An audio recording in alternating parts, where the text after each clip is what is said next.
Hello everyone, welcome to your own channel credible. आज हम CHSL 2019 के 13 अक्टूबर को पूछे गए सारे हिस्ट्री के क्वेश्चन डिस्कस करेंगे।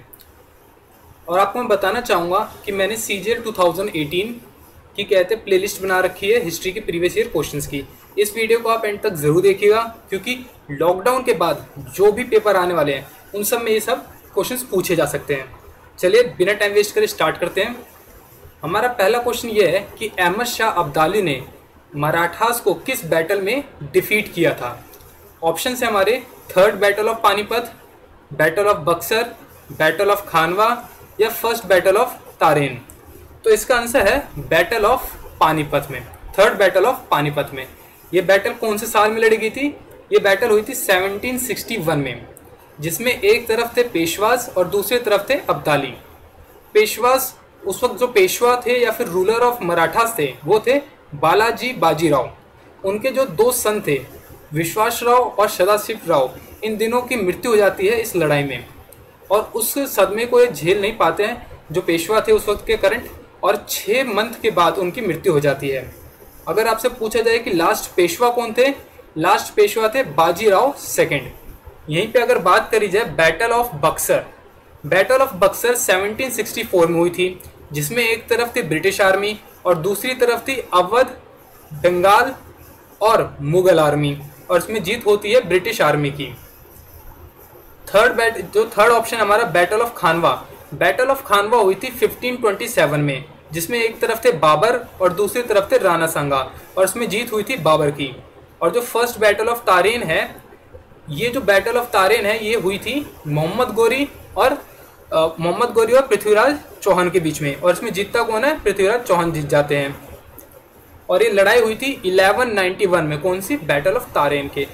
आगे चलते हैं नेक्स्ट क्वेश्चन पर हमारे। किसने बम फेंका था भगत सिंह के साथ सेंट्रल लेजिस्लेटिव असेंबली में, जब वहां पे पब्लिक सेफ्टी बिल पास हो रहा था अपना प्रोटेस्ट दर्ज करने के लिए? फर्स्ट ऑप्शन है सुभाष चंद्र बोस, चंद्रशेखर आजाद, राजगुरु या बटुकेश्वर दत्त। ये जो थे ये थे बटुकेश्वर दत्त। बटुकेश्वर दत्त और भगत सिंह ने 2 बम फेंके थे इस असेंबली में, पर उनका मोटिव ये नहीं था कि किसी को हानि पहुंचाई जाए। उनका मोटिव ये था कि सरकार उनकी डिमांड सुने और इस बिल को ना लेके आए। इस काम के लिए भगत सिंह और बटुकेश्वर दत्त को कुछ सालों के लिए जेल कर दी गई। और भगत सिंह को जो फांसी हुई थी सुखदेव और राजगुरु के साथ, वो इसलिए हुई थी क्योंकि उन्होंने लाहौर में सॉन्ड्रस की कहते हैं मृत्यु कर दी या हत्या कर दी थी, और इसलिए इनको फांसी हुई थी 23 मार्च 1931 को। आगे चलते हैं। दिसंबर 1929 में जो सेशन हुआ था INC का, उसमें पूर्ण स्वराज्य का रेजोल्यूशन पास किया गया था। उस सेशन के प्रेसिडेंट कौन थे? जवाहरलाल नेहरू, CR दास, वल्लभ भाई पटेल या सुभाष चंद्र बोस? तो इसके जो प्रेसिडेंट थे वो थे जवाहरलाल नेहरू, और ये हुआ था लाहौर में। ये सेशन हुआ था लाहौर में, और इसी सेशन में पहली बार तिरंगा फहराया गया था। अगर INC की बात करी जाए तो INC हमारी फॉर्म हुई थी 1885 में। इसको फाउंड किया था A.O. ह्यूम ने, और उस वक्त जो वाइसरॉय थे वो थे लॉर्ड डोफ्रेन। और अगर पूछा जाए कि फर्स्ट प्रेसिडेंट कौन था INC का, तो वो थे WC बनर्जी, और फर्स्ट सेशन हुआ था हमारा बॉम्बे में। चलिए आगे चलते हैं। किस इंडियन सोशल एक्टिविस्ट और पॉलिटिशियन ने सेल्फ रिस्पेक्ट मूवमेंट और द्रविड़ मूवमेंट स्टार्ट किया था ब्राह्मणिज्म के खिलाफ? C. गोपालाचारी, C. अन्नादुरई या P. थांगाआर्य चेट्टी या फिर E.V. रामास्वामी? तो ये जो थे ये थे हमारे E.V. रामास्वामी। ये जो मूवमेंट है इन्होंने स्टार्ट किया था 1925 में, वो भी तमिलनाडु से। और जो यहाँ पे हमारे ऑप्शन 1 है C. गोपालाचारी, ये हमारे फर्स्ट और last Indian governor general of India थे, फ्री इंडिया के। आगे चलते हैं कि कौन वो गवर्नर जनरल था ऑफ इंडिया जिसने कि सती सिस्टम को एबॉलिश किया था? Lord William Bentinck, Lord Wellesley, Lord Dalhousie या लॉर्ड कॉर्नवालिस? ये थे हमारे लॉर्ड विलियम बेंटिक।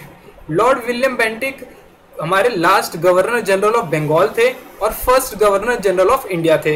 इन्हें मोस्ट लिबरल और एनलाइटेड गवर्नर भी बोला जाता है, और इन्हें टाइटल दिया गया है father of modern western education in India का भी। चलिए नेक्स्ट क्वेश्चन पर चलते हैं हमारे। कौन से चोला रूलर थे जिन्होंने विक्टर ऑफ गंगेश की टाइटल धारण किया था? ऑप्शंस हमारे गंधरादित्य चोला, राजेंद्र चोला फर्स्ट, परंकट चोला फर्स्ट या विजयाला चोला फर्स्ट। तो ये थे हमारे राजेंद्र चोला फर्स्ट। इन्होंने विक्टर ऑफ गंगेश या गंगई कोंडा की उपाधि धारण की थी। अगर चोला की बात करी जाए तो चोला के फाउंडर हैं विजयाला और इसकी कैपिटल तंजौर थी। और इनके जो ग्रेटेस्ट किंग थे वो थे राजा राजी फर्स्ट और उनके बेटे राजेंद्र चोला फर्स्ट। राजेंद्र चोला की बात करी जाए तो उन्होंने पूरे के पूरे श्रीलंका पे कब्जा कर लिया था और काफी सालों तक राज किया और इन्होंने डिफीट किया था पाला किंग महिपाला को और तब इन्होंने ये गंगई कोंडा की उपाधि धारण की थी।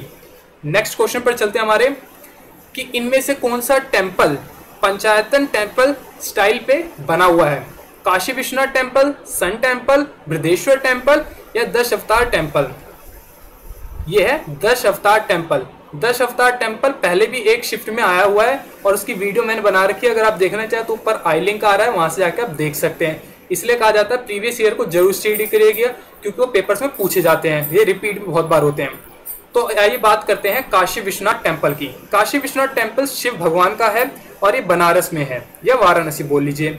अगले पे चलते हैं सन टेम्पल। जो हमारा सन टेम्पल है ये हमारा कोणार्क उड़ीसा में है। इसको बनवाया था गंगा डायनेस्टी के नरसिम्ह देव ने। इसको इसलिए बनाया था क्योंकि अपनी विक्ट्री जो इन्होंने हासिल की थी मुस्लिम इन्वेडर के खिलाफ, उसकी याद में इन्होंने बनवाया था।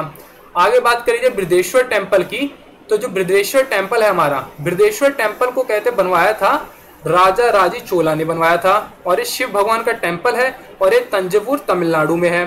दश अवतार टेम्पल की बात करी जाए तो दश अवतार टेम्पल गुप्ता पेड़ में बना था और ये देवगढ़ उत्तर प्रदेश में है और ये विष्णु भगवान का मंदिर है। नेक्स्ट क्वेश्चन पर चलते हैं हमारे।